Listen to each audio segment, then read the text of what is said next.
Schumann Resonance Morning Update, Tuesday, October 14th, 2025, 7 a.m.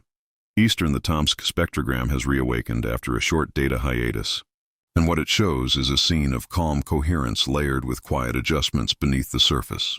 The first thing that stands out is the pair of thick vertical black lines, classic signs of a data gap, not an energy collapse. Once the feed stabilized, the Schumann field returned with a balanced range across its core frequencies. 7.83 Hz, 14 Hz, and faint harmonics near 20 Hz. The bands are mostly blue with light green and traces of yellow appearing early today, suggesting the planet's electromagnetic shell is holding a stable tone while subtly reorganizing itself. This kind of chart energy is the silent integrator phase, the one that feels deceptively calm but is actually deeply restorative. Think of it as the Earth's nervous system taking a deep breath after a long weekend of geomagnetic noise. The amplitude chart below it supports that reading.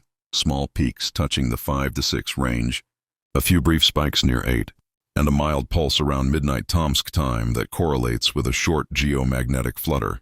Frequencies dipped slightly on the 13th before rebounding into rhythm, a classic sign of the planet resetting the dial. The quality readings Q1, Q4 tell the real story. Rising coherence bands late on the 13th, a slight dispersion around sunrise Tomsk time, then a steady harmonization leading into the 14th. This means the energy is fine-tuning, not fighting. Solar activity adds a bit of context.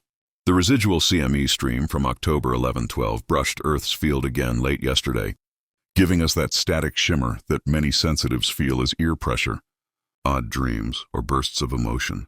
The K-index has been fluctuating between 3 and 4, keeping the magnetosphere mildly unsettled but nowhere near storm levels. We're essentially cruising through the echo of that solar pulse, rather than a new one.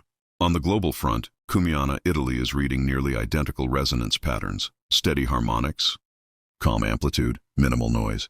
Other stations, like Alberta and Hofuf, remain offline intermittently. But Tomsk and Schumanna's sync suggests global coherence is holding steady. The planetary field is in alignment, even if human Wi-Fi still isn't. How this translates energetically today carries a steady, neutral hum, good for grounding, reflection, and integration. You may feel clear-headed but emotionally deep, like your energy field knows something is recalibrating quietly. It's not a spike day, it's a stabilization window. Drink water, get fresh air, and let your circadian rhythm sync naturally. These are the moments when your system harmonizes with the Earth's subtle tune. And now for the humor. If the Schumann chart had a voice this morning, it would sound like a Zen monk telling you, "Shh, don't ruin it. The frequency's finally meditating." After the wild amplitude swings of early October, this mellow pattern is like the planet hitting "Do Not Disturb" while running a quiet firmware update. Summary: Tomsk, stable readings after data gaps, harmonics intact, amplitude, gentle peaks, coherence improving, solar, residual CME static, no major storms, Schumann matching stability, global sync confirmed, energy feel, calm, introspective, integrative. Stay balanced, stay observant, and enjoy the stillness before the next solar ripple. SRDU Morning Report by Stephen